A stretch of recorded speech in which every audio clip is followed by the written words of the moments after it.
கேளுங்க என்ன செய்தி. எப்படி பாக்குறீங்க? வீட்டுக்குள்ளார வந்து பாதுகாவலரையும் அத்துமீறி காவல்துறை இழுத்து கைது பண்ணியிருக்காங்க. எப்படி பாக்குறீங்க? விளக்கு கொடுத்துருக்காங்க. இப்போ இல்லை, நீங்கள்லாம் அதை எப்படி பார்க்குறீங்க? ஒரு ஊடகவியலாளரா சரி, இல்லை பொது மனிதரை எப்படி பார்க்குறீங்க? ஊடகத்துறையினரே காவல்துறை எதுக்கு எடுக்கிற போன எதுக்கு எடுக்கிற பொண்ணை ஏன் கூட்டிகிட்டு வந்த? அழைப்பான யாருக்கு? எனக்கு. நான் எங்கே இருக்குன்னு தெரியுமா தெரியாது? தெரியும். ஏற்கனவே 3 நாளைக்கு முன்னாடி வந்து வீட்டில் வந்து கொடுத்தீங்க. அப்போல்லாம் நீங்கள் வந்து ஊடகத்தை அழைச்சிட்டு வரல. இப்போ நான் பயணம் பண்ணிகிட்டு இருந்தேன் இங்கே கட்சி வேலைக்கு. அப்போ சொல்லிட்டு தான் வந்தேன், நான் வந்து விளக்கம் தர்றேன். இது ஒரே வழக்கு. அது ஏற்கனவே 3 மணி நேரம் போய் நான் காவல் நிலையத்தில் விளக்கம் அழிச்சிட்டேன். அப்போ அதே தான் திருப்பி மறுபடியும் சொல்லணும். சரி, அதுதான் நான் வரணுன்றேன். இப்போ நீதிமன்றம் வந்து 3 மாதம் அவகாசம் கொடுத்துருக்கு, காலம் கொடுத்துருக்கு. அதுக்குள்ளே நீங்கள் வந்து விசாரித்து அதை தாக்கல் செய்யணும். 3 நாளில் முடிக்கணுங்கிற அந்த அவசரம், அந்த வேகம் காட்ட வேண்டிய தேவை என்ன இருக்குது? சரி, நான் ஒசூரில் இருக்கிறேன்னு தெரியுது இல்லை, உங்கள் காவல்துறை தான் நிற்கிது. தினம் இதே மாதிரி ஊடகத்தை சந்திச்சுட்டு இருக்கேன். ஒசூரில் இருக்கிறேன்னு என்ன ஒவ்வொரு நகரமும் உங்களுக்கு தெரியும். அப்போ நீங்கள் இங்கேருந்து பெங்களூரில் போய் அவங்க வீட்டில் போய் அந்த அம்மா வீட்டில் போய் விசாரிச்சுக்கிட்டு வர நீங்கள் என்னை காவல் நிலையத்துக்கு வாங்குறீங்க. நீங்கள் இங்கே வந்து விசாரிக்கலாம், இல்லை நான் வந்தவொடனே விசாரிக்கலாம். ஓடி போகிறது இல்லை. அப்படி இருக்கும்போது அவசரமாக நீங்கள் என் வீட்டுக்கு வர்றதுக்கு முன்னாடியே ஊடகம் வந்து நிற்குது, எல்லா தொலைக்காட்சியும் வந்து நிற்குது. நீங்கள் ஒட்டிட்டீங்க. வழக்கு சம்பந்தப்பட்ட காவல்துறை வந்து வலசரவாக்கம் காவல்துறை, அது ஒட்டிடுது. ஒட்டினதை கூட உங்கள் வேலை முடிஞ்சிருது. இப்போ நீங்கள் எது கதவுல ஒட்டிட்டு போகிறீங்க? வீட்டில் நிறைய பேர் இருக்காங்க, என் மனைவி இருக்காங்க, அவங்ககிட்ட கூப்பிட்டு கொடுத்துருக்கலாம். ஏன்னா அழைப்பானை வாங்கும்போது கையெழுத்துடணும். நீங்கள் ஒட்டிட்டு போனால் நான் கையெழுத்து இடலை. அப்போ அது தேவையில்லைன்னா அவங்ககிட்ட கொடுத்துட்டு போயிருக்கலாம்ல. நீங்கள் ஒட்டினீங்கன்னா இப்போ எனக்கு பதிலாக கதவு வந்து உங்களுக்கு விளக்கம் தருமா? எப்படி நீ கதவுல ஒட்டிட்டு போகிறது நோக்கம் என்ன? நான் இல்லை தலைமறைவாயிட்டேனா, வேற எங்கேயும் என்னை தொடர்பு கொள்ள முடியாத தூரத்துக்கு போயிட்டேனா? எப்படி ஒட்டிட்டு அப்போ ஒட்டுற இடத்துல எதுக்கு ஊடகம் வருது? இவ்வளவு தொலைக்காட்சிகள் எதுக்கு அங்கே வந்துச்சு? சொல்லுங்க, எதுக்கு வந்துச்சு? எதுக்கு வந்துச்சு? ஒட்டிட்டில அதோட வேலை முடிஞ்சதில்ல. அப்போ கிழிக்கிறேன், கிழிக்காம போகிறேன். அதை என்ன அதை அப்படியே வச்சு இல்லை இப்படி கட்டம் போட்டு பூஜைறையில் மாட்டிக்கணுமா? உங்க அழைப்பானைய சம்மனை இது என்னன்னு சொல்லுங்க. இது எந்த மாதிரி அணுகுமுறை? நீ எதுல நேர்மையா இருந்திருக்க? இதுல இவ்வளவு துடிக்கிறப்ப இதுல எந்த மாதிரி அணுகுமுறை? நான் வரலைன்னா தான் பரவாயில்ல, நான் வந்து ஏற்கனவே விளக்கம் அடிச்சிருக்கேன், மறுபடியும் வருவேன்றேன். எதுக்கு இவ்வளவு பதட்டம் அடைகிறீங்கிற? அதுக்கு அங்க இருக்கிறவங்களை அடிச்சு, எங்க வீட்டுல இருக்கிற பிள்ளைகள் யாரும் இப்படி, ஐயா எனக்கு அந்த ஓய்வு பெற்ற ராணுவ அதிகாரி இருக்காரு, அவரும் அவ்வளவு ரொம்ப நல்ல மனிதர், கண்ணியமான மனிதர். நீங்க தான் அடிச்சு போய் நீங்க வலசரவாக்கம் காவல் நிலையத்தில் இருக்கிறதுக்கு நீலாங்கரை காவலர் வந்து உதவி ஆய்வாளர் வந்து அந்த ஆய்வாளர் வந்து அடிச்சு இழுத்துட்டு போக வேண்டிய அவசியம் இருக்கு? அடிச்சு இழுத்துட்டு போற அளவுக்கு என்ன குற்றம்? அதை கிழிச்சது தானே. அது அப்புறம் அப்படியே இருக்கணுமா? இல்ல ஆண்டாண்டு காலமா அந்த அந்த கதவுல இருக்கணுமா? அது அழைப்பானை நாம் படிக்கவா, நாட்டு மக்கள் படிக்கவா? சொல்லுங்க தம்பி, நீங்க என்ன, நீங்க ஒரு அதிகாரியா உங்ககிட்ட கேட்கிறேன். அழைப்பானை நாம் படிக்க அனுப்புனீங்களா, கொண்டு வந்தீங்களா, இல்ல நாட்டு மக்கள் நாம் படிக்கணும்னு கொண்டு வந்தீங்களா? அதுக்கு அது அவ்வளவு பெரிய குற்றம். அது கிழிச்சா அடிச்சு இழுத்துக்கிட்டு போய் நேர நீ காவல் நிலையத்தும் கொண்டு போகல, வேற ஒரு இடத்துல ஒரு தடல்ல ஒடிச்சா அடிச்சு நீ போய் படுத்துக்கிட்ட. இது ஒரு வழக்கமா வச்சுக்கிறாங்க. எப்படின்னா இவங்க அடிச்சிருவாங்க, இவங்களுக்கு இவர் கையில கீறல் பட்டுருச்சா, நீ அடிச்சு காயம் பட்டதுல இவங்க எல்லாருமே என்ன நினைச்சுட்டு இருக்காங்கன்னா, 5 வருஷத்துக்கு ஒரு தடவை தேர்தல் வருது, பல முறை ஆட்சிகள் மாறுதுங்கிறத மறந்துட்டு இவங்களே அந்த நாற்காலியில் அப்படியே நிரந்தரமா பசையை போட்டு ஒட்டின மாதிரி நம்ம கீழே இறங்கவே போறது இல்லைங்கிற திமிரில் ஆடுற ஒரு ஆட்டம் இருக்குல்ல, அதுதான் அங்க அது கவனத்தில் வச்சுட்டு விளையாடணும். எல்லாம் விளையாடுறது. நீ பயப்படுற எவனாவது ஒருத்தர் சொல்லுங்க. நீங்க இத்தனை வழக்கு போட்டிருக்கீங்க, ஒவ்வொரு வழக்குக்கும் வந்து நேர் நிக்கிறேன், நான் முடிஞ்ச நேரம் ஒரே நேரத்தில் 4 அழைப்பானைனா எங்க போக முடியும்? ஒரு ஆள் தானே. வராம இருந்தா சொல்லலாம். இப்ப நீ எதுக்காக நீங்க இந்த வேலையை செய்யறீங்க? இன்னைக்கு ஒசூர்ல நான் இருக்கேன்னு சரி, இன்னைக்கு இருக்கிற நவீன உலகத்துல எனக்கு பகிரிலே அனுப்பியிருக்கலாம், உங்களுக்கு அழைப்பானை அனுப்பியிருக்க. எதுக்கு வீட்டுல போய் ஓட்டணும்? வீட்டுல யாருக்கான்னு கேட்டிருக்கலாம். என் மனைவி இருக்காங்க, என் மனைவி கொடுத்துருங்களா? அவங்க சட்டம் படிச்சவங்க, இந்திய குடிமை பணிக்கு தேர்வு எழுதி தேர்ச்சி பெற்றவங்க. நீங்க அவங்க கிட்ட கொண்டு கொடுத்துருக்கலாம்ல. நீ வந்து கதவுல ஒட்டிட்டு அதை கிழிச்சாங்கிறதுக்காக நீலாங்கரை காவலர் அந்த உதவி ஆய்வாளர் வந்து வேக வேகமா இதை வந்து அடிச்சு இழுத்துட்டு போக வேண்டிய தேவை என்ன இருக்கு? அவர் ஒட்டிட்டு போயிட்டாருல்ல, வலசரவாக்கு காவலர் ஒட்டிட்டு போயிட்டாரு, படிச்சிட்டோம்ல. இந்த மாதிரி ஒட்டிட்டு போயிட்டாங்கிற தகவல் எனக்கு வந்துருச்சு. அப்புறம் அது அதுக்கு அங்க படம் காட்டணுமா? அதை வர போறவங்களுக்குலாம் நோக்கம் என்ன? இதுக்கு முன்னாடி இதே போன்ற சம்மன் ஜாபர் சாதிக் வழக்குல, இந்த போதை கடத்தல் வழக்குல கைது செய்யப்பட்ட ஜாபர் சாதிக் வீட்டுல ஒட்டின சம்மனை அவங்க தாயை கிழிச்சிருக்காங்க. ஆனா அங்க காவல்துறை அந்த மாதிரி நடவடிக்கை எடுக்கல. அது வழக்குல, அந்த குற்ற வழக்குல ஆட்சி சம்பந்தப்பட்டிருக்குல்ல, அது உங்க ஆள் இல்ல. இது எதுல நீ சரியா இருந்திருக்க? இந்த இதுல வந்து உடனே அதை விசாரிச்ச நீதியை நிலைநாட்ட துடிக்கிறேன். நீ பல்கலைக்கழக வளாகத்தில் நடந்த தங்கச்சிக்கு நடந்த கொடுமைக்கு என்ன விசாரிச்ச? பொள்ளாச்சியில் நடந்த அந்த கூட்டு பாலியல் வன்கொடுமைக்கு என்ன விசாரிச்ச? இது என்ன? இது பாலியல் வழக்குன்னு யாரு முதல்ல? அந்த பொம்பளை யாரு? சொல்லிட்டா அது குற்றமாயிருமா? 1000 பேர் 1000 சொல்லலாம். விசாரிக்கணும்ல. விசாரிக்காம நீ உறுதி பண்ணிட்டு போயிட்டு இருந்தீன்னு என்ன அர்த்தம்? என்ன அர்த்தம்? என்னமோ வயசுக்கு வந்தோன்னா குச்சில் இருந்த புள்ள தூக்கிட்டு போய் அப்படி சோளக்காட்டுல வச்சு குண்டு கட்டா கற்பழிச்சு விட்ட மாதிரி கதறிட்டு இருக்கு எல்லாரும். என்ன உங்க மனநிலை என்ன? இதே சீமான்யா ஒரு சாதாரண இயக்குனர், அவருக்கு ஒன்றும் மதிப்பு இல்லை, படங்களும் இல்லை, வீட்டில் இருக்கிறேன், இந்த மாதிரி வழக்க நீ எடுத்து பேசுவியா? நீ ஒரு முழு அதிகாரமும் சேர்ந்து இதுக்கு சுத்துறிய. ஏன்னா என்னை பார்த்து நீ நடுங்கிட்ட, என்னை சமாளிக்க முடியல, என்ன செய்யறது தெரியல. நான் எடுத்து வைக்கிற கருத்துக்கு அரசியலுக்கு என்னோட மோதி ஜெயிக்க முடியல. அப்பப்ப ஒரு பொம்பளை கொண்டாந்து முன்னாடி நிறுத்துற தானே. வேற என்ன காரணம் சொல்லு? என்ன இதுல நடக்குது சொல்லு? என்னமோ அப்படியே கல்லூரியில படிச்சிருக்க பிள்ளைய நான் விருப்பமே இல்லாம கடத்திட்டு போய் கற்பழிச்சு விட்ட மாதிரி. என்னங்கடா உங்க நாடகம்? என்ன பண்ணி என்ன விளையாட்டு பண்றீங்க நாட்டுல? இதெல்லாம் என்ன கேக்குறது? எதுக்கு பெரியார பத்தி பேசிட்டு இப்ப போய் எவ்வளவோ மக்கள் பிரச்சனை இருக்கு மகாராசா, எவ்வளவோ மக்கள் பிரச்சனை இருக்கு, அதெல்லாம் பேசல. எவ்வளவு திமிரோட இருக்கேன் பாரு. என்னை நீ சமாளிக்க முடியல, என்னை எதிர்த்து நின்று அரசியல் செய்ய முடியல. இவ்வளவு அதிகாரம், படை பலம், ஓட்டுக்கு காசு கொடுக்காம 10,000 ஓட்டு ஒரு தொகுதிக்கு வாங்க முடியுமா? எதுக்கு பெரிய கட்சி? உண்மையிலே பெரிய கட்சி நான் தான். நானா நீங்களானா நான் தான் பெரிய தலைவன். ₹1 காசு இல்ல, ஒரு பிள்ளைகளுக்கும் பின்புலம் இல்ல. எளிய பிள்ளைகள் நாங்க. ஒரு தொகுதிக்கு 20,000, 15,000, 28,000, 22,000 இப்படி வாக்க வாங்கி வச்சிருக்கோம். நீங்க நின்னு பாருங்க தனியா. 234 வேட்பாளர் போடுங்க பாப்போம். திமுக போடுங்க. இந்தியாவின் நம்பர் 1 முதல்வர் போடுங்க. 234 போடணும். ஆனால் தனியா போடணும். மனச்சான்றுக்கு விரோதமா ₹1 நேர்மையாளர்கள் மாறி ஆட்சி செஞ்சிருக்கேன் உங்க அப்பா காலத்துல இருந்து. நீங்க உண்மையிலேயே மனச்சான்றுக்கு விரோதம் இல்லாம இந்த மண்ணுக்கு மக்களுக்கு நல்லது செஞ்சது உண்மையானால், சத்தியமானால் அதையே சொல்லி வாக்குக்கு காசு கொடுக்காம வாக்கு வாங்கி காட்டணும். என்னைய தாண்டி காட்டணும். இந்த எளிய மகனை நீ வென்று காட்டணும். நீங்களும் 234, நானும் 234. 26 தேர்தல கூட்டணி எதிர்க்கூடாது. உன் கருப்பு சிவப்பு கொடி என் தலைவன் ஏந்தி, என் பாட்டன் சோழன் ஏந்திய புலிக்கொடி நான் சண்டை போடுவோம். திராவிடரா தமிழரா போடுவோம். கருணாநிதி மகனா, பிரபாகரன் மகனா மோதுவன் களத்துல 2 பேர். மற்ற கட்சிகள் இருக்கட்டும், நம்ம 2 பேருக்கும் போட்டி நின்றுவோம்.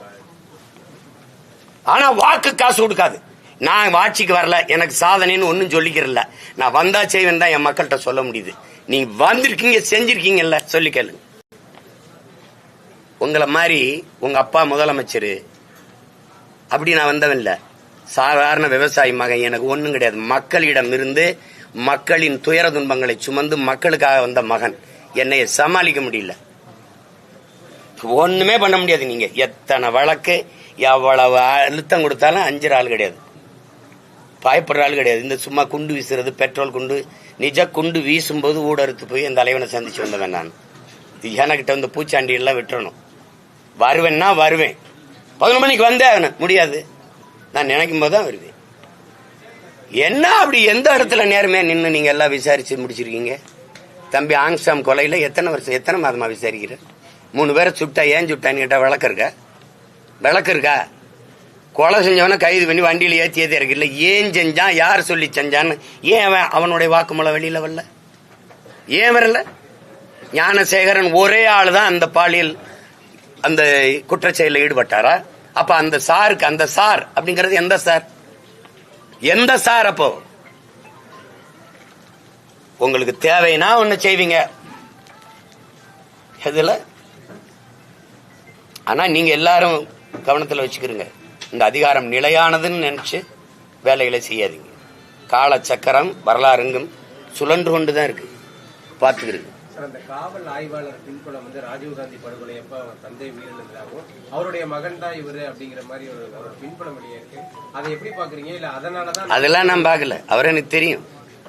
எங்க அண்ணன் SSPயா இருக்கும்போது சந்திரசேகர் அவர் வீட்டில் அவர் கீழே அவர் பணி செய்யும் போது பல முறை பார்த்துருக்கேன்.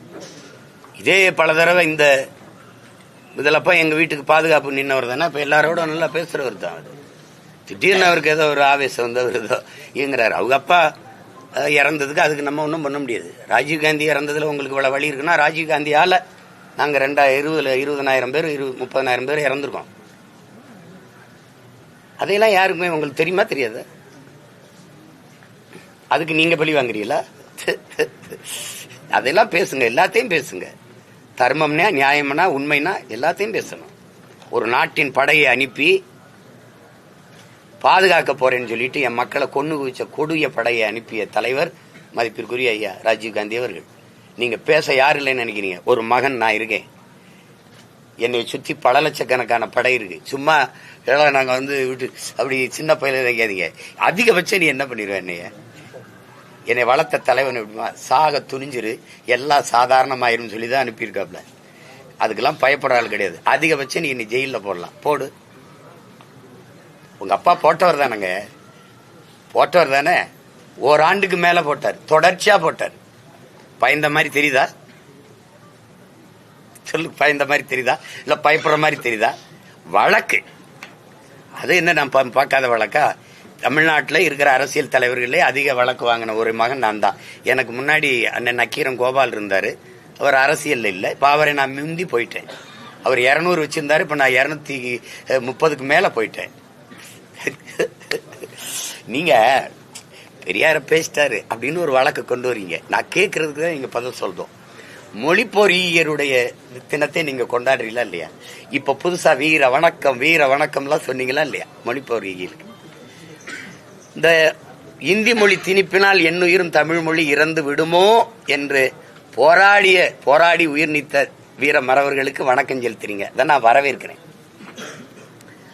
ஆனா இந்தி எதிர்ப்பு போராட்டத்தில் ஈடுபட்ட போராட்டக்காரர்களை எல்லாம் இந்த துப்பாக்கி எதுக்கு வச்சிருக்கு போலீஸ்? சுட்டு கொல்லுங்க, 4 காலி பயல்களை சுட்டு கொண்டீங்கன்னா கலவரம் அடங்கிரும்னு சொன்ன பெருமகன் யாரு? ஐயா பெரியார். முதல்ல தமிழ்நாட்டில் இந்தி பள்ளிக்கூடத்தை திறந்த மகாத்மா யாரு? தம்பி அண்ணனுக்கு எடுத்து அது பெரியார். இப்போ நீங்க ஒண்ணு இவரை தலைவரா வச்சுக்கிறீங்க, போராடி சத்த எங்களை மொழியை காக்க எங்களுக்கு ஒரு வணக்கம் செஞ்சுக்கிறீங்க. இதுதான் அற்ப ஓட்டுக்காக வாக்குக்காக போடுற கேவலமான நாடகங்கிற. ஒண்ணு இங்க நில்லு, ஒண்ணு இல்லைன்னா இங்க நில்லு. கேட்கறதுக்கு பதில் இருக்கா? இருக்கணும்ல.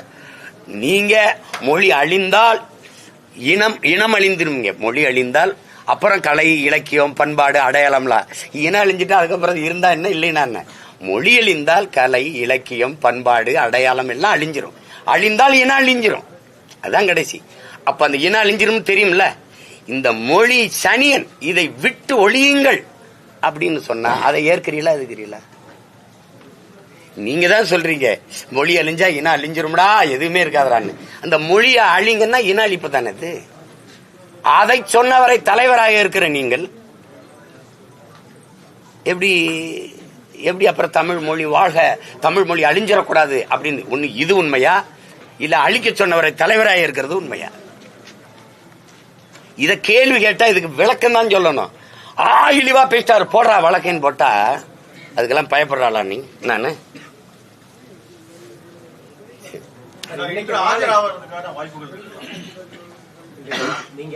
நீங்க எல்லாம் என்ன சொல்றீங்க? ஆஜரா சரியில்ல.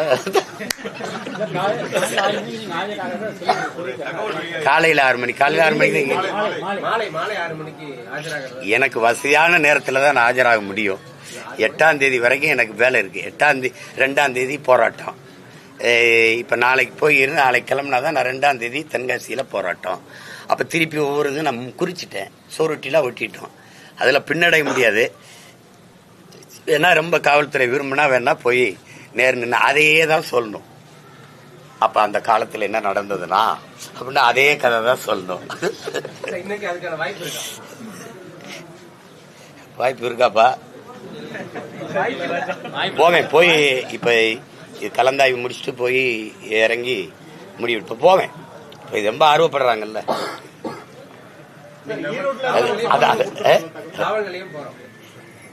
ஆமா, அவங்க என்ன அவ்வளவு மதிப்பு இல்லை. அந்த பொம்பளை கொடுத்த மரியாதை நமக்கு இல்லை நாட்டில். ஏன்னா இது தேடி போய் வீட்டில் போய் அம்மா தாயே அப்படின்னு கேட்பாங்க. நம்ம அப்படி இல்லை, அப்படி இல்லை. அதனால நம்மளை காவல் நிலையத்துக்கு வர சொல்லி தான் விசாரிப்பாங்க. போவேன். போய் எப்படி நம்ம போய் இறங்க எப்படி 6 மணியை போல போவேன். உறுதியா போவேன்.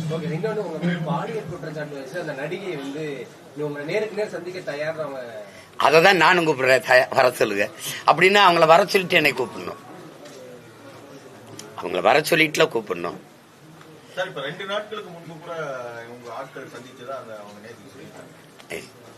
எங்க ஆட்கள் சந்திக்கணும் இல்ல, சந்திக்க வாங்கன்னு அவங்க கூப்பிட்டுருக்காங்க. அதுக்கப்புறம் அவங்க தொடர்புக்கே வரல.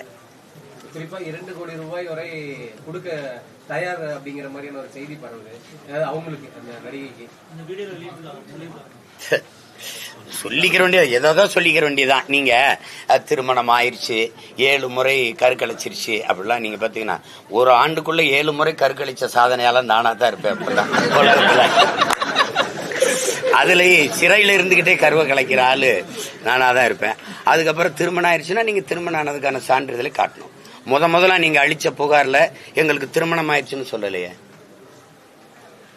2வது புகார்லயும் சொல்லலையே. திருமணமான அதுக்கான படங்கள் அதுக்கான இதெல்லாம் காட்டியிருக்கணும். அப்படின்னா எனக்கு திருமணம் ஆகும்போது அதை வெளியிட்டு தடுத்திருக்கணும். எங்களுக்கு திருமணம் ஆயிடுச்சுங்க, மறுபடியும் ஒரு திருமணம் ஆகலாம். இதுல இருந்து நீங்க இதையே யாருமே கேட்க மாட்டீங்க, என்கிட்ட கேக்குறீங்க. உங்களுக்கு இது ஒரு சுவாரஸ்ய கதையா இருக்குது, ரசிக்கும்படியான ஒரு கதை. அப்ப நான் செய்யறத தப்பு நினைக்கிறேன். அப்ப நானும் இனிமே ஒரு ஆடியோ வெளியிடுறேன். ஏங்க நீங்க தான் அவர் தராரு. அவங்க பல ரூபாய்களை, லட்சக்கணக்கான ரூபாய்கள் நகைகளை எனக்கு கொடுத்துட்டதா சொல்லிதான் சொல்றீங்க நீங்க. அப்புறம் நான் அவங்களுக்கு கொடுக்கறேன்னு சொல்றீங்க. நானே தெருக்கோடியில நின்றுக்கிட்டு இருக்கேன், எனக்கு எங்கிட்ட 2 கோடி இருக்குது.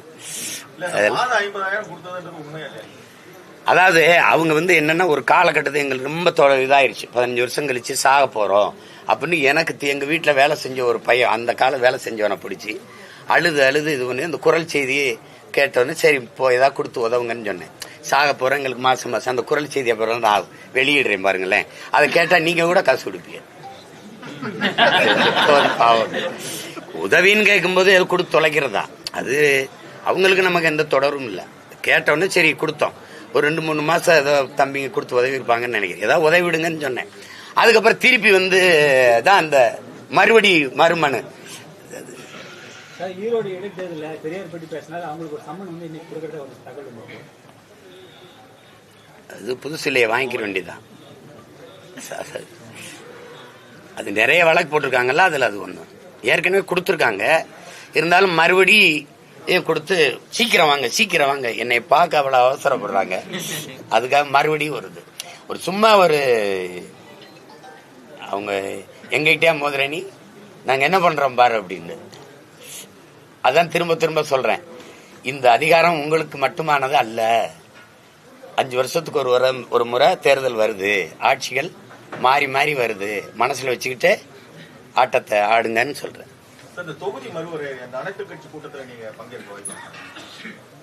எந்த கட்சி கூட்டுது? இந்த கட்சி அதை கொண்டு வரும்போது என்ன பண்ணிட்டு இருந்துச்சு? இந்த கட்சி இன்னைக்கு தொடங்கல, இல்ல அது ரொம்ப நாளைக்கு முன்னாடி இருந்து இந்த பிரச்சனை இருக்குது. அப்பவே எதிர்த்து அப்புறம் அப்ப பேசாம என்ன பண்ணீங்க?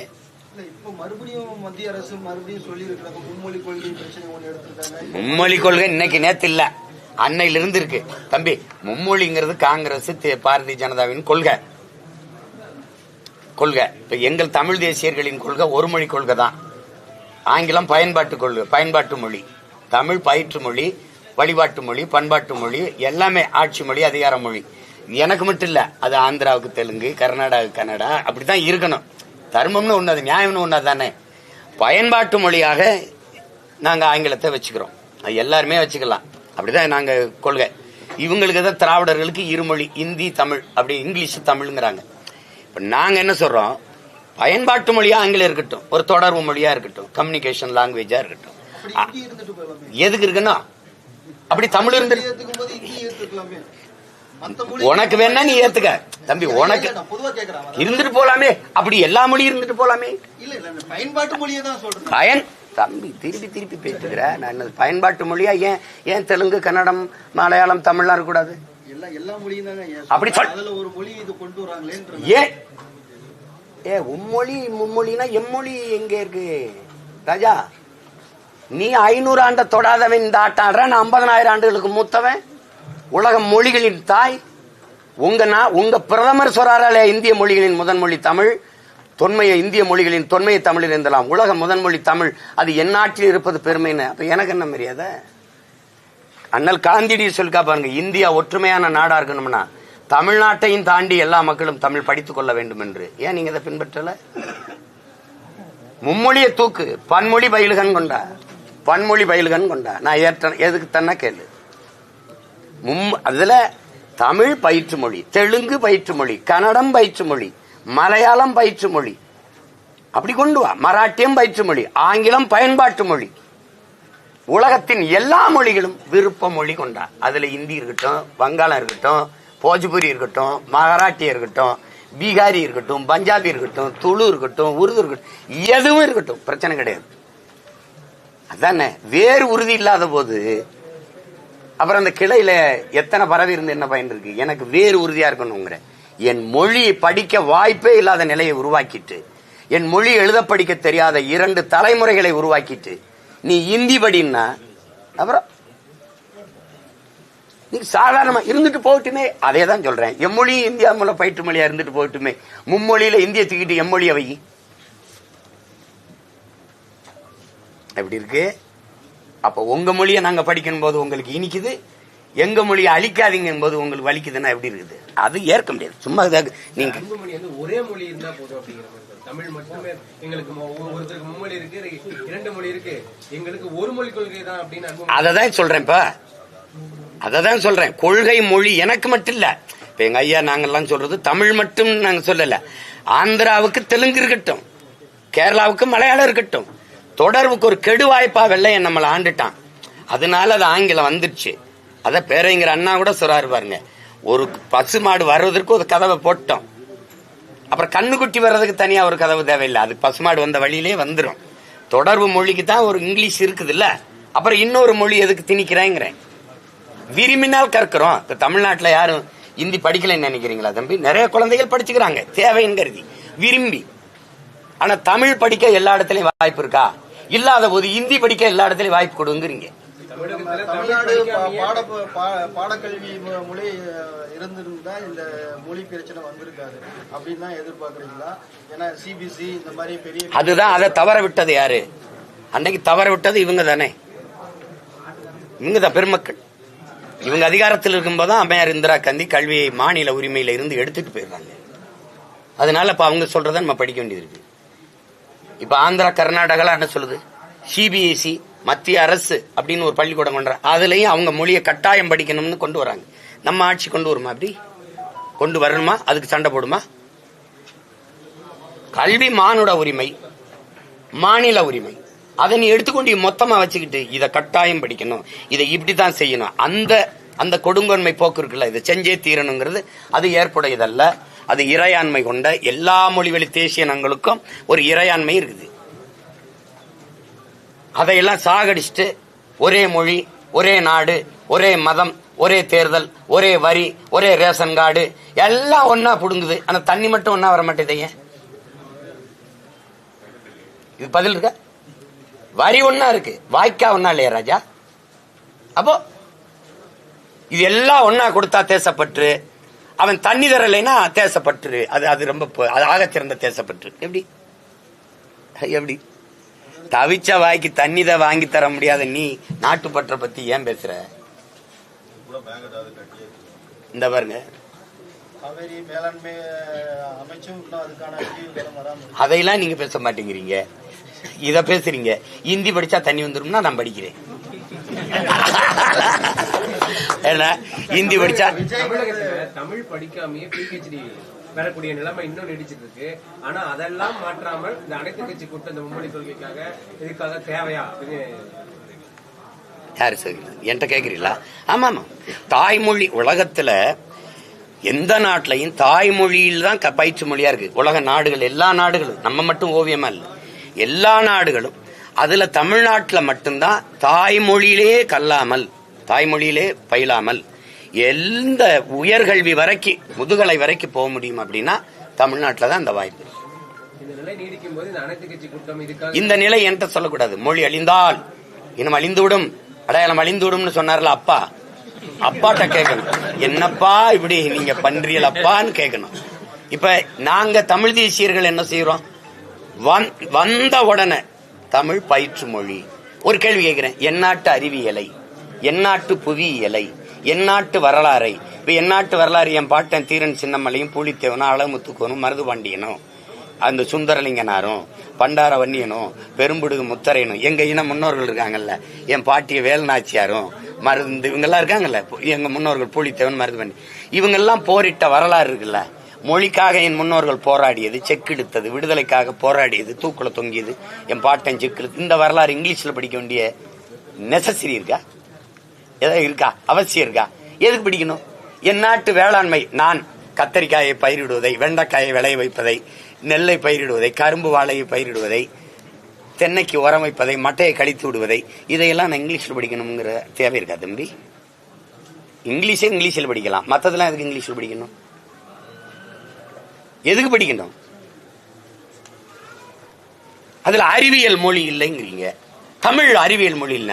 5500 ஆண்டுக்கு முன்னாடியே தமிழர்கள் இரும்பை பயன்படுத்தியிருக்காரு. அது என்ன மொழி?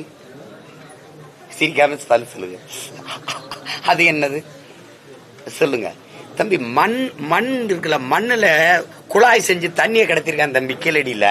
2200 ஆண்டுக்கு முன்னாடி. சும்மா தோராயமா சொல்றீங்க, ஏன் 5000 ஆண்டுக்கு முன்னாடி கூட இருக்கக்கூடாதா? தமிழ் அறிவியல் மொழி இல்ல, மருத்துவ மொழி இல்லங்கிறீங்க. மருந்தன வேண்டாவாம் யாக்கைக்கு மருந்துன்னு சொல்றாரு பாருங்க.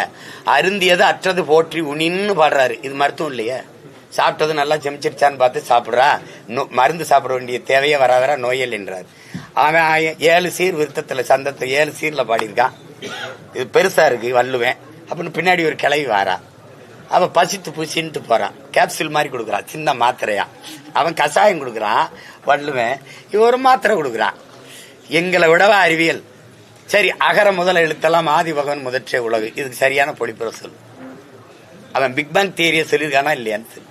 உலகத்தின் எல்லா மொழியும் அகர ஒளியில் தொடங்குவது போல இந்த உலகம், இந்த பூமி சூரியனிலிருந்து தொடங்கி இருக்குது, பிறந்திருக்குது. புரியுதுங்க? முதற்றே பகவன், முதற்றே உலகு. பகவன் என்றால் பகலவன், சூரியன், ஞாயிறு, கதிரவன், அதை குறிக்குது. அதை ஏன் நீ ஒத்துக்க மாட்ட?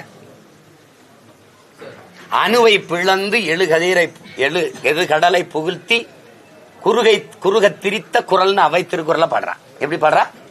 அணுவை பிளந்து 7 கடலை புகுத்தி. அது போல 7 கடலை ஒரு அணு எவ்வளவு பெருசு இருக்கும், அதுக்கு உள்ள 7 கடலை புகுத்தியதை போல குறுக தெரித்த குரல்னு திருக்குறளை எங்க பாட்டி புகழ்ந்து பாடுற அவை பெருமாட்டி. அப்ப அணுங்கிறத அதுக்கு பிறகு நீ கண்டுபிடிச்சிருவா. காவல்துறை கண்ணியத்துடன் நடந்து கொள்வது ரொம்ப தாமதமா இருக்கு. கட்சியில இருந்து தொடர்ந்து அங்கிருந்து ஒரு சில நிர்வாகிகளா வெளியே வந்துட்டே இருக்காங்க. காவல்துறையும் உங்களுக்கு அதிகாரியாக ஒரு நெருக்கடி கொடுத்துருக்காங்க. ஒரு சட்டமன்ற தேர்தலில் நீங்க யாராவது கூட்டணி வச்சு தேர்தல் வைக்கிறது ஐடியா இருக்கு? நான் தான் பெரிய கூட்டணி வச்சிருக்கேன்னு திரும்ப திரும்ப சொல்லிட்டேன். 8 கோடி மக்களோடு 8 கோடி மக்களை நம்பி ஒரு தலைவன்கிறவன் முதல்ல தன் மண்ணை, தன் மக்களை முழுமையா நேசிக்கணும், நம்பணும். நான் நம்புறேன், என் மக்களை நம்பி நிக்கிறேன். நான் இந்த வாட்டி நிக்க போறது 5வது பெரிய தேர்தல். அதுக்கு இடையில நடந்த இடைத்தேர்தல், இந்த உள்ளாட்சி தேர்தலாம் சேர்த்தீங்கன்னா 10-11வது தேர்தலில் தொடர்ச்சியா தனியா நிக்கிற மகன் நான் தான். அதை நீங்க கவனிக்கணும். வரலாற்றிலே பாத்தீங்கன்னா எங்க அளவுக்கு தோற்றவர்கள் கிடையாது, அடக்குமுறை ஒடுக்குமுறையை சந்தித்தவர்கள் கிடையாது. ஒரு தேர்தலுக்கு ஒரு சின்னத்தை கொடுப்பாங்க, கொண்டு போய் சேப்பம் பறிச்சுட்டு போயிடுவாங்க. ஆனா எதுக்கும் கலங்காம களத்துல நிக்கிறவங்க நாங்க தான். அதனால எங்களுக்கு கூட்டணி தேவைப்படாது. தருமபுரி கிழக்கு மாவட்ட செயலர் வந்து தரங்கசூனை வந்து இதுக்கு முன்னாடி இருந்தாரு. தற்போது வந்து தலைமையில வந்து திடீர்னு அவரை வந்து நீக்கிட்டு தர்மசெல்வன்ற ஒருத்தர் வந்து போட்டிருக்காரு. அவர் நேற்று வந்து இந்த ஆய்வு கூட்டத்தில் வந்து என்ன சொல்லியிருக்காருன்னா, தலைமை சொல்றதா இதுக்கப்புறம் எல்லா நிகழ்வுகளையும் கேட்கணும். அதாவது மாவட்ட ஆட்சியர் எஸ்பி இவங்களுக்கு பேச்ச கேட்டாதான் இவங்க பதவியில நீடிக்க முடியலன்னா தூக்கிடுவேன்னு சொல்லிட்டு ஓப்பனா செயற்குழுல வந்து பேசியிருக்காரு. அந்த ஆடியோ இப்ப வைரல் ஆயிட்டு இருக்கு. அது எப்படி பாக்குறீங்க? ஒரு திமுக மாவட்ட செயலாளர் நினைச்சா எஸ்பியோ மாத்த முடியுமா? எல்லாத்தையும் தூக்கி அடிச்சிருவாங்க. முடியும். ஏன்னா திராவிட மாடல்ல எதுவும் முடியும். ஏன்னா கதவுக்கு சமன் அனுப்ப முடியும், கடலுக்கு கைவிலங்கு போட முடியும். இதெல்லாம் திராவிட மாடல்களினுடைய பெரிய சாதனை. அதை ஒண்ணும் பண்ண முடியாது. நீங்க எல்லாத்தையும் என்கிட்ட கேட்கறீங்களே ஒழிய உங்களுக்கு இதனால கோபம் வருதா, வெறுப்பு வருதா? ஏன்னா அவ்வளவு மாவட்ட செயலாளருக்கு இவ்வளவு அதிகாரம் இருக்குன்னா மாவட்ட ஆட்சியரை விட அவருக்கு அதிகாரம் இருக்குது அப்படின்னா பிரதமரை திரும்பி செல்கின்ற தமிழக அரசியல் தலைவர்களுக்கும் தமிழக முதல்வர் திரும்பி செல்கின்ற விஜய்க்கு என்ன வித்தியாசத்தை பாக்குறீங்க? திரும்பி எங்க செல்றது? அவங்க திரும்பி செல்லும் சொல்றாங்கல்ல. பிரதமர் இப்ப தமிழ்நாட்டுக்கு வந்தால் வரவேற்க போவாங்களா போக மாட்டாங்களா? சிரிக்காத, வெள்ளக்கொடி காட்டுவாங்க. இது ஒரு அத வரவேற்பேன்.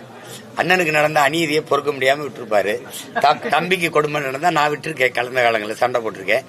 அவருக்கு ஒரு தொல்லைனாலும் நிற்பேன். கொள்கை முரண் வேற, அதுக்காக பாசம் உறவு எல்லாம் விட்டு போவதில்லை. அநீதியா இப்ப என்னையே நியாயமா நீங்க நடவடிக்கை எடுத்திருந்தீங்கன்னா அவர் கண்டுக்க மாட்டாரு. இப்ப இது தவறு தானே. இப்ப நான் இங்கதானே இருக்கேன். இப்ப நீங்க எனக்கு மனு கொடுக்கணும், எனக்கு கொடுக்கணும். நீங்க அதை விட்டுட்டு நான் ஏதோ தலைமறைவா ஓடி ஒளிஞ்சிட்டேங்கிற மாதிரியும் அப்படி செய்யக்கூடாதுல்ல. அது தப்பு. ஏற்கனவே வழக்குக்கு ஒத்துழைக்காத ஒருத்தன் அப்படின்னா பரவாயில்ல. எத்தனை வழக்கு போட்டிருக்கீங்க தமிழ்நாட்டில்? என் தம்பிகள்கிட்ட கேளுங்க. 234 தொகுதியிலேயே எனக்கு வழக்கு இருக்கு. இவங்கெல்லாம் குஷியா இருக்க காரணம் தேனோ அன்னை ஒரு வழக்குக்கு வருவார், நம்ம கட்சியை நல்லா பேசி வளர்த்துக்கலாம் அப்படி. வாக்குகள் எல்லாமே வந்து கூட்டணி நிர்பந்திக்கிறதுக்காக நீங்க வரணுன்றதுக்காக சொல்லப்படுது, அரசியல் ரீதியா சொல்லப்படுதுன்னு உங்களுக்கு தெரியுதுல்ல. கருத்து இருக்கலாம், வாய்ப்பு இருக்கு தானே. 2026 சட்டமன்ற தேர்தல் கூட்டணியோட தேர்தல் சந்திக்கிறதுக்கு இப்பதான் சொல்லி முடிச்சேன். நான் கூட்டணி வச்சிருக்கேன். மாற்றத்தை நீங்க விரும்புறீங்களா? இந்த ஆட்சி தொடரணும்னு நினைக்கிறீங்களா, மாறணும்னு நினைக்கிறீங்களா? நீங்க கேட்டீங்களா, இப்ப நாங்க கும்பிடாதீங்க. நானும் கும்பிட்டு கேட்கிறேன். தொடரணும்னு நினைக்கிறீங்களா? இல்ல இல்ல இல்ல சொல்ல முடியாது. அப்போ உங்க மன உணர்வை நான் பிரதிபலிக்கிறேன். அப்படின்னா உங்களை மாதிரி மாற்றத்தை விரும்புகிற மண்ணில் மாற்றம் வருவதற்கு முன்பு மக்களின் மனத்தில் மாற்றம் வரணுங்கிறான். அப்போ இந்த மாற்றத்தை விரும்பி நிக்கிற மக்கள் ஒவ்வொருத்தரும் இருக்காங்களே. இந்த ஊழல் பிடிக்கல, லஞ்சம் பிடிக்கல, இந்த பாலியல் வன்கொடுமை பிடிக்கல, பசி பஞ்சம் பிடிக்கல, இந்த அடக்குமுறை ஒடுக்குமுறை பிடிக்கல, தொட்டதுக்கெல்லாம் இந்த முறைகட்ட நிர்வாகம் பிடிக்கல, நடக்க பாதை இல்ல, படிக்க கல்வி இல்ல, படிச்சா வேலை இல்ல, வேலைக்கு போன சம்பளம் இல்ல, பணி நிரந்தரம் இல்ல, இவ்வளவு பிரச்சனை இருக்குல்ல. இந்த எல்லா குமுறலோடு இருக்கிற மக்கள் இருக்காங்களா, அவங்களோட கூட்டணி வச்சிருக்கிற ஒரே மகன் நான் தான். அதனால நான் தான் பெரிய கூட்டணி. தருமபுரி மாவட்டத்துல வெடி விபத்து ஏற்பட்ட குடும்பத்தை வந்து ஆறுதல் கூறுறதுக்காக விடுதலை சிறுத்தை கட்சிக்காரர் தலைவர் வந்து அப்போ வந்து ஒரு மேடை பேச்சில் வந்து என்ன சொல்லியிருக்காங்கன்னா, வருகின்ற தமிழ்நாடு தேர்தலில், அதாவது 2026 தேர்தலில் விடுதலை சிறுத்தை கட்சி இல்லாமல் அரசியல் நகர்வு அப்படின்ற மாதிரி ஒரு இது போட்டிருக்காரு. அது உங்களுடைய பார்வை? அது ஏற்கக்கூடியதானே. அண்ணன் சொல்றது. இப்ப வட மாவட்டங்கள்ல வந்து திமுகவின் அதிகப்படியான வெற்றிக்கு காரணம் அண்ணன் தான். அதுல அவருடைய வலிமை அவருக்கு தெரியுது இல்லையோ, அருகில் இருந்த தம்பி, அவர் தம்பி எனக்கு தெரியும். அது அதில் இருக்கிற எல்லாருக்கும் தெரியும். ஒவ்வொரு விடுதலை சிறுத்தைக்கும் தெரியும். அவர்களைப் போல ஈடுபாட்டோட களப்பணியாற்றுவதற்கு ரொம்ப கம்மி தான், மற்ற இயக்கங்கள்ல கம்மி. எங்க இயக்கங்கள்ல எங்க பிள்ளைகள் உழைப்பாங்க, அவ்வளவு ஈடுபாட்டோட உழைப்பாங்க. அந்த இதுல சொல்றாரு. இப்ப அவர் வேணாம்னு தவிர்க்க சொல்லுங்களேன். திமுக தான் யாரு தகவல் தெரிந்தும் கூட்டணியிலே இருக்கிறாரு, அதை எப்படி பாக்குறீங்க? இப்ப கூட்டணியில் இல்லை. இப்ப நான் வந்து அவரு வழியோட பதிவு செஞ்ச ஒரு மொழியை நான் திருப்பி உங்களுக்கு பதிவு செய்யறேன். என்னை மனிதனாவே மதிக்காத இந்த மக்கள் தலைவனா எப்படி ஏற்பாங்கன்னு கேட்கிறாரு. உங்ககிட்ட பதில் இருக்கா? அவரை நீங்க தாழ்த்தப்பட்டவர் என்று பார்க்காம ஒரு தமிழனா பார்த்து இருந்தீங்கன்னா தமிழ்நாட்டிற்கு மிக சிறந்த ஒரு தலைவர் அப்பவே கிடைச்சிருப்பாரு. ஆனா நீங்க அவரை ஒரு தாழ்த்தப்பட்டவரா நினைச்சு சில பல தொகுதிகளே குறுக்குனது அது நாட்டு மக்களினுடைய தவறு தானே ஒழிய அவருடைய தவறு இல்லை. இப்ப என்னையே எடுத்துக்கிறங்க, ஒரு எளிய மகன் 13 ஆண்டுகளா இரு கையும் ஏந்தி கெஞ்சிட்டேன் என் மக்கள்கிட்ட. தொடர்ச்சியா உங்களுக்கு தெரியுது, கோவப்படுறீங்க, ஆத்திரப்படுறீங்க, சரியில்லைன்றீங்க. எதுவுமே சரியில்லை. ரேஷன்ல அரிசியாவது சரியா இருக்கா? எதுவுமே சரியில்லை. ஆனாலும் அந்த நேரத்தில் நீங்க அந்த திருப்பி இந்த அநியாயமான இந்த அநீதியான அரசு தொடர்வதற்கு திருப்பி அதே அதிகாரத்தை நிறுவுவதற்கு வாக்கு செலுத்தி விட்டுறீங்க. அது யாரோட தவறு? அங்கதான் பிரச்சனை. இப்ப அந்த இடத்துல அதனால அவர் சொல்றாரு, அவரு இப்ப சரி தனியா வந்து நின்ன என்ன செய்ய முடியும் சொல்லுங்க. நீங்க அவருக்கு வாக்கு செலுத்துவீங்களா? துணிஞ்சு சொல்ல முடியல. இல்ல பொதுவாகவே ஜனநாயகம் இல்லையா, அந்த வாக்கு செலுத்துறது யாருக்கிட்டையும் சொல்லக்கூடாதுன்னு அண்ணனுக்கு தெரிஞ்சது தானே. இப்ப எங்க ஆளுல கேட்பாங்க, நீங்க எல்லாம் யாருக்கு செலுத்துவீங்க? இதே வேற கட்சி. நீங்க தமிழர் இல்ல.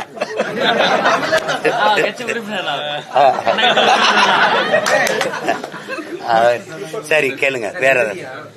பெரியாரை பத்தி நீங்க விமர்சிச்சதுனாலதான் தொடர்ந்து இந்த மாதிரியான பெரியார நான் விமர்சிக்கலங்க.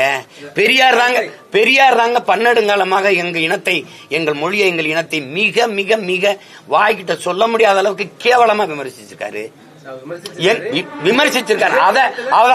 அத வந்து உங்களுக்கு நீங்க மேதைகளா இருக்கலாம், நீங்க பெரிய அளவுங்க இருக்கலாம்.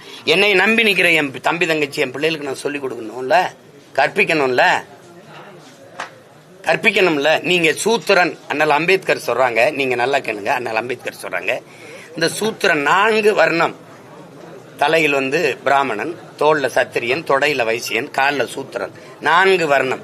இந்த 4 வர்ணத்தை விட கொடிய வர்ணம் ஒன்ன பிரிச்சிருக்கான், அதான் பஞ்சமர். உங்களுக்கு வழங்குதுன்னு நினைக்கிறேன். இப்போ இந்த 4 வர்ணத்துல சூத்திரன் அப்படிங்கிறது ஒரு குறிப்பிட்ட நிலப்பரப்புக்கு, ஒரு குறிப்பிட்ட இனத்துல இல்லை, இந்த நிலம் முழுமைக்கும் இருக்கிற எல்லா மொழிவெளி தேசிய இனங்களையும் சூத்திரன் இருக்கான். அவர் கணக்குல இந்தோ ஆரியன்கிற இந்த ஒரு கட்டுரையில எழுதியிருக்காரு அண்ணல் அம்பேத்கர். அதுல அவர் என்ன குறிப்பிடுறாருன்னா 75 விழுக்காட்டுல இருந்து 80 விழுக்காடு சூத்திரன் தாங்கிறாரு. அப்படின்னா மலையாளியில சூத்திரன் இருக்கான்ல, மராட்டியில சூத்திரன் இருக்கான்ல, தெலுங்குல இருக்கான், கன்னடத்துல இருக்கான், பீகார்ல இருக்கான், குஜராத்தில இருக்கான், இது எல்லாத்திலும் இருக்கான்ல. அப்ப நீங்க எல்லாத்திலும் இருக்கும்போது ஒருத்தர் இப்படி உட்கார்ந்துகிட்டு தமிழ உன்னைய பார்ப்பனை வப்பாட்டி மகன்டானே, பார்ப்பனை தாசி மகன்டானே, உன்னைய வேசி மகன்டானே அப்படின்னா என்னையத்தான் சொன்னேன், உன்னைய சொல்லப்ப நம்மளை சொல்லிட்டான்னு சொன்னா கூட இவன் நம்ம ஆளுனாது கருதலாம். உன்னைய சொல்லிட்டான். தமிழனை எந்த சாஸ்திரத்துல எந்த இடத்துல வப்பாட்டி மக்கள், கூத்தியா மக்கள், தாசி மக்கள், வேசி மக்கள் எழுதிருக்கு. என்னை சூத்திரன் சொன்னா தமிழன் சூத்திரன் எந்த இடத்துல இருக்கு? இதை ஏன் ஸ்பெஷல் மென்ஷன் நீ பண்ற? இந்த நிலத்துல என்னைய மட்டும் குறிப்பிட்டு அடிக்க காரணம் என்ன?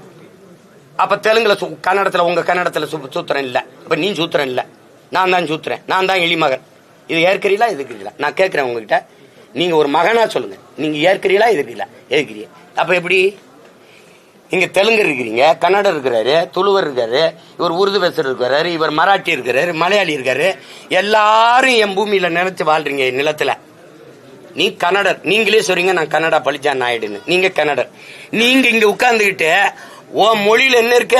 அது முட்டாளிகளின் பாஷை, அது காட்டுமிராண்டியின் மொழி, அது சனி, அதை விட்டு ஒளி, தமிழ் சனியனை விட்டு ஒளி. அதை படிச்சா உனக்கு பிச்சை எடுக்குள்ள லாய்க்கு இல்ல. 3000 ஆண்டுகள் அவன் தமிழ் தாய் இருக்கிறதுனால அவ உன்னை படிக்க வச்சாலா? அவ படிக்க வைக்காம கம்பன், கபிலன், இளங்கோ, வள்ளுவன், பாரதி இவெல்லாம் வந்தான்? அறிவு மூதாட்டி அவை வந்தா? இவ்வளவு காப்பியங்கள், இலக்கியங்கள், இவ்வளவு அறநெறிகள் வந்தது? சொல்லுங்க. நீ என் மொழியை இழிவா பேசுனீங்கல்ல, கடைசி வரை பேசிய மொழி, எழுதிய மொழி அது. என் தாய்மொழியை எழுதிக்கிட்டு என் தாய்மொழி இழிவா பேச நீ யார்?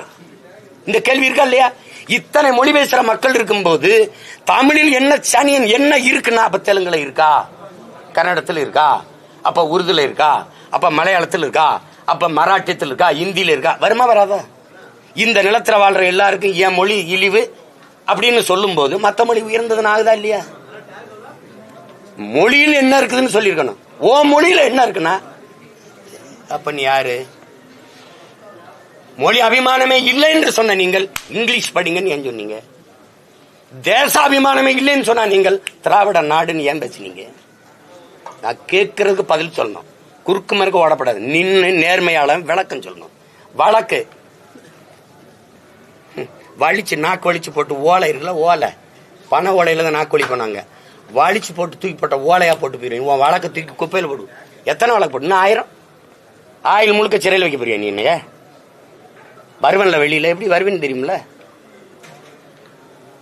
நகைச்சுவை பண்ணிட்டு அலையக்கூடாது. கேட்கறதுக்கு பதில்ச்சு. நான் எடுத்து வைக்கிற தர்க்கத்துக்கு நானா பேசுறேனா? பேசுனதை எழுதுனதை எடுத்து பேசுறேன். இன்னும் இருக்கு திரைப்படத்தில் ஒரு ஹைலைட்ஸ் சொல்லுவாங்கல்ல, அப்படி வச்சிருக்கேன்.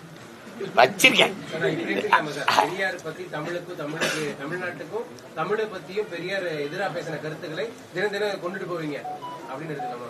தினம் தினம் இல்ல, வர வர பிள்ளைகளுக்கு போதிச்சுக்கிட்டே இருப்பேன்ல. இனி இந்த மாடல் இருக்கு, இந்த தீஞ்சு போன திராவிட மாடல், காயிலாங்கடையில போட வேண்டிய இந்த உத்து போன துருப்பிடிச்ச வண்டி இருக்குல்ல, இதோட நின்றணும். இன்னும் ஒரு தலைமுறைக்கு பெரியாரோ திராவிடமோ இருக்காது. இந்த இருந்தால் என் இன முன்னோர்கள் எனக்கு 1000 தலைவர் இருக்காங்க. தமிழ் தேசமும் தமிழ் தேசிய இன தலைவர்கள் தான் இங்க இருப்பான். நீ பெரியாரும் ஒன்னா வச்சிருந்தீங்கன்னா எனக்கு இந்த வரி வன்மம் வந்திருக்காது. பெரியார் தான் எல்லாம் ஐஏஎஸ் அவர் தான் படிக்க வச்சாப்ல. ஏன்னா அகாடமி புறம் திறந்தது. நீ மருத்துவம் படிச்சிருக்க முடியாது. ஏன்னா பல்வேறு மருத்துவ கல்லூரியில திறந்த மகான் அவர் தான். ஏய் காமெடி பண்ணிட்டு அலையாத. என் தாத்தன் காமராஜ் வந்து பள்ளிக்கூடம் வந்து பசியோட வருது, பிள்ளைகள் படிக்க வைக்க முடியல, பசியோட இருந்தா பாடம் மண்டல ஏறாது, மதியம் ஒரு வேளை சோறு போட்டு படிக்க வைக்கலான்னு மதிய உணவு திட்டத்தை கொண்டு வந்தான்ல, மக்கள் இயக்கமா மாத்தினான். காசு இல்லைன்னு அதிகாரிகள் சொல்லும் போது பிச்சை எடுத்து மடியேந்தி பிச்சை எடுத்து கொண்டு வந்தாவது என் பிள்ளைகளை நான் படிக்க வைக்கிறேன். இருக்கிற வர போடுங்க, இல்லைன்னா இல்லைன்னு சொல்லுங்க, நான் தெருவா கையேந்தி வரேன்னா. பிச்சை புகினும் கற்கை நின்றேன்னு என் பாட்டி பாடினதுக்கு வேலை செஞ்சா என் தாத்தேன். படிக்க வைக்கும் போது கொடை ஏந்தான், கையேந்தனா, கொடையாளர்கள் கொடை கொடுங்கன்னு. பணம் இருக்கிறவன் பணத்தை கொடுத்தான், விரை கடை கொஞ்சம் வண்டியா விரை கட்டை ஏத்தினான். அவன் இந்த அரிசி பருப்பு ஏத்தி விட்டான், எண்ணெயை ஏத்தி விட்டான். ஒன்னும் கொடுக்க முடியாத தாய்மார்கள் சமைச்சு போட்டு போனாங்க. அந்தப்ப கையேந்தி நின்னால என் தாத்தா அவன் கையில ₹1 காசு பெரியார் கொடுத்ததா இருக்கா? நன்கொடை படிக்க வச்சார். நீங்க வர்றதுக்கு முன்னாடியே வெள்ளக்காரன் பல கல்லூரிகளை மருத்துவ கல்லூரி எல்லாம் திறந்து படிக்க வச்சுட்டு போயிட்டான். பட்டியல் இருக்கு, படிக்கட்டா? சும்மா படிக்க வச்சாருன்னு எதையாவது எல்லாமே சுயமரியாதை அவர் தான். நாங்க மானங்கட்டு தெரிஞ்சோம். சுயமரியாதைக்கும் தன்மானத்திற்கும் போராடி செத்த மானம் மறவர் கூட்டம் நாங்க. எதுக்கு என் பாட்டன் சுதேசி கப்பல் ஓட்டினா? சொத்தம்பட்டையும் வித்து ஓட்டினான. எதுக்கு ஓட்டினா? சுயமரியாதைக்கு தான் ஓட்டினான். அப்புறம் தூக்குல என் பாட்டன் தீரனும் மருதுபாண்டி எதுக்கு தொங்குனா சொல்லுங்க தம்பி. தன்மானத்துக்காக தான் தொங்குனா. மானம் இழந்து வாழ்வதை விட மானத்தோட போராடி சாவம்டான்னு போறான்னா நீ என்கிட்ட வந்து அவர் தான் வந்துதான் சொல்லி கொடுத்தா. அது வரைக்கும் நாங்க காலில் விழுந்து அவங்க காலை கழுவி தண்ணி குடிச்சு கஞ்சி குடிச்சுக்கிற மாதிரி பேசிட்டு இருக்கிறீங்க. பகத்சிங்குக்கு தூக்கு வரும்போது போரான் அந்த போராட்டத்துல ஐயா பெரியாரின் நிலைப்பாடு. எங்க தாத்தா ஜீவானந்தம் எல்லாம் போராடி ஜெயிலுக்கு போகும்போது என்ன வருத்த கடிதம் எழுதிட்டு வெளியில வந்தவர் தானே. இதான் சுயமரியாதை திலகமா? கட்சிக்காரன் வருத்த கடிதம் எழுதி கொடுத்துட்டு வெளியில வாங்கப்பான்னு சொன்னவர் தானே. தம்பி எது ஒன்று நீங்க சரியா இருந்திருக்கிறார், இந்த இடத்துல சரியா இருந்தாருன்னு சொல்லு. பெண்ணிய உரிமை, சமூக நீதி அவர் பெற்றுக் கொடுத்துட்டா இப்ப ஏன் நம்ம இடஒதுக்கீடுக்கு போராடணும்? இன்னும் போராடுறோமா இல்லையா? இன்னும் போராடுறோமா இல்லையா? அப்புறம் ஏதாவது பேசிட்டு இருக்காதீங்க. வேற எதுவும் கேள்வி இருக்கா? அமைச்சர் சேகர் பாபு வந்து சீமான் விவகாரத்தால வந்து சட்டம் தன் கடமையை செய்யும் சொல்லியிருக்காரு சார். இது ரொம்ப பழைய வசனம். சட்டம் தன் கடமையை செய்யுங்கிறது பழைய வசனம். அது செய்யட்டும், பார்ப்போம். செய்யட்டும், அதை நான் வரவேற்கிறேன். சட்டம் தன் கடமையை செய்யட்டும். கடைசியா ஒரு கேள்வி. நாம் தமிழர் கட்சியில வந்து தமிழகம் முழுவதும் பல்வேறு பொறுப்பாளர்கள் விலகிறாங்க. அதுக்கு காரணம் வந்து மாற்று கட்சியில் இருக்கிறவங்கள காரணமா இருக்காங்களா, இல்ல அண்ணன் சீமானுடைய இல்ல நான் தான் வாழ்த்தி அனுப்பி வைக்கிறேன். அதாவது ஒரு எப்படி சொல்றது, ஒரு ஸ்லீப்பர் செல்ஸ் மாதிரி அனுப்பி வைக்கிறேன். வேற எதுவும் இல்லைல்ல.